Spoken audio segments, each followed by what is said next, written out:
All right, listen, guys. We're gonna talk about this IBF stripping belts of Canelo and all of this other nonsense, and I'm gonna clear some stuff up. But first, if you're new here, thank you for stopping in. I appreciate it, and if you're a current subscriber, thank you for returning. I really appreciate the fact that you are helping me build a small community. And once again, if you're new, please consider subscribing. But now let's talk about this whole thing about the IBF stripping Canelo Alvarez. Listen. The IBF is the only one that's consistent with the whole situation about stripping champions. Either you make the mandatory, and if you don't, you get stripped. That's it. End of story. The only one they were kind of inconsistent with was Errol Spence. All right, we won't give them that. But in the end, they did what they had to do. But anybody else listening, this is the mandatory. Skull, No, Bull, whatever his name is, and whoever they tell you to fight. Hey, Crawford, go fight Boots. No, cool. Give me the belt. Hey, go fight Skull, Canelo. No, cool. Give me the belt. It's just the way they do it. You gotta respect it, and they also have a weight limit clause too. Like you can't come in 10 pounds higher at 6 o'clock, than the contracted weight by 6 o'clock, something like that the next day.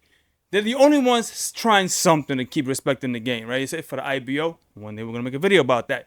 But I'm gonna play receipts for you right now about the WBC's rules, and I'm gonna explain to you also why the IBF actually really stripped Canelo. But first, I'm gonna play you this WBC. I'm explaining this to you because a lot of you guys don't understand why the IBF, the WBC and Canelo are ducking Alvarez, even though he's legitimately the actual mandatory, or was, and he doesn't have to activate anything. It doesn't exist. But listen, here you go. So, please confirm the date of Caleb Plant against Benavides. It'll be definitely in March. In March. But beside that, you didn't say Canelo, you say another name. You say Smith. Can you repeat your question?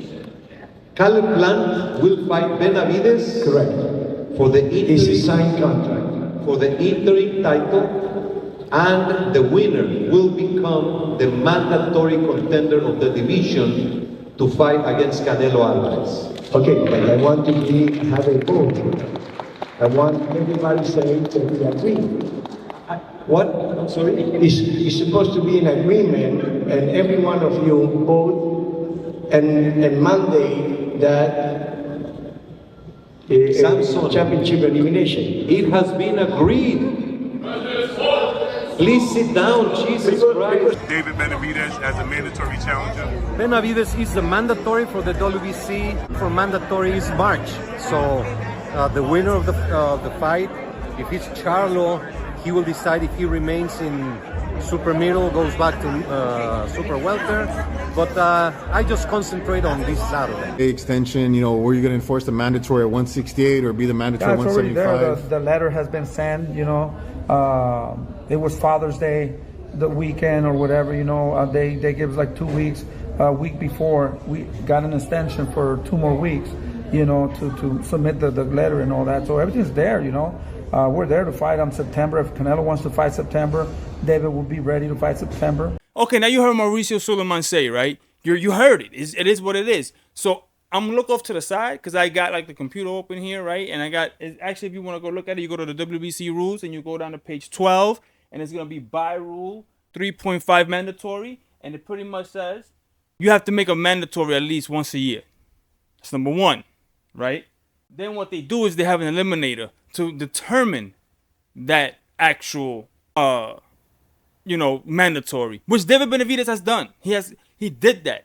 He fought the eliminator video, right? But there's a caveat to that where it says in the next one, so they're at the discretion, the WBC. They can kind of bend the rules a little, but not to the extent in their own rules what they did for Canelo. Okay? So let's drop it.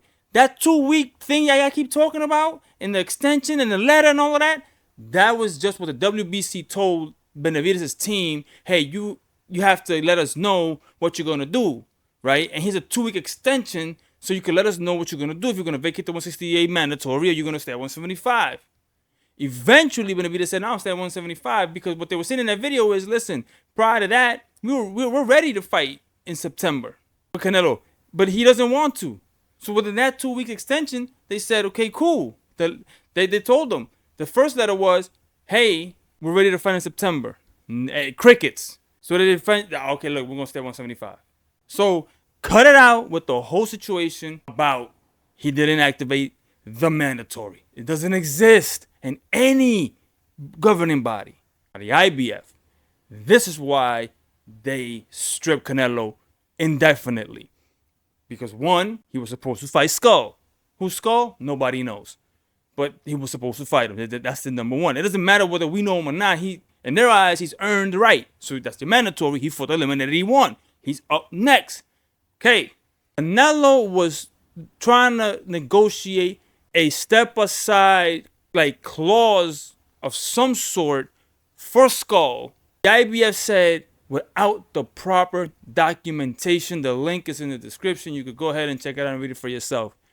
That is why eventually, when they found that out, and then they found that he made the fight not in good faith with Berlanga and not with Skull, and the step aside money or whatever they were trying to work out with Skull was without proper documentation, they said, cool, we're going to strip you. That's it. We're done.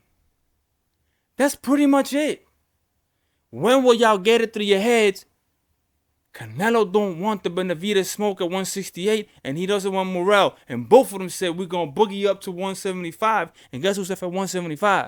168. No one. Zero. There's no more at 168. That's why he had to go with Berlanga, which is the only name left in the division. So once he beats Berlanga, he has two options. Retire, move up to 175.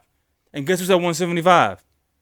Benavidez and Morrell, Beterbiev, all murderers row. He's not going to want to go there. So either he has three options. Retire. That's it. End of story. Get it through your thick heads. Stop leaving it in the comments and saying, hey, he has to activate this and that and the other. No governing body does that. They don't require that. There's elimination bout. Then there's the mandatory crown. You have a year to defend that. After you have fulfilled your mandatory, you have a voluntary. And then the next calendar year, you go back to your new Mando. Unless they don't crown on Mando for that year, you can make a voluntary or stay inactive. It is what it is. I don't understand. It's a simple. Google search, people. Google search. Anyway, now that you know, the comments down below. What do you think? Was it the right thing for the IBF to do? Of course it was, whether you like it or not. But anyway, if you want to say not, yes, the other, leave the comments down below. And I'll see you in the next video. And I'm out. Peace.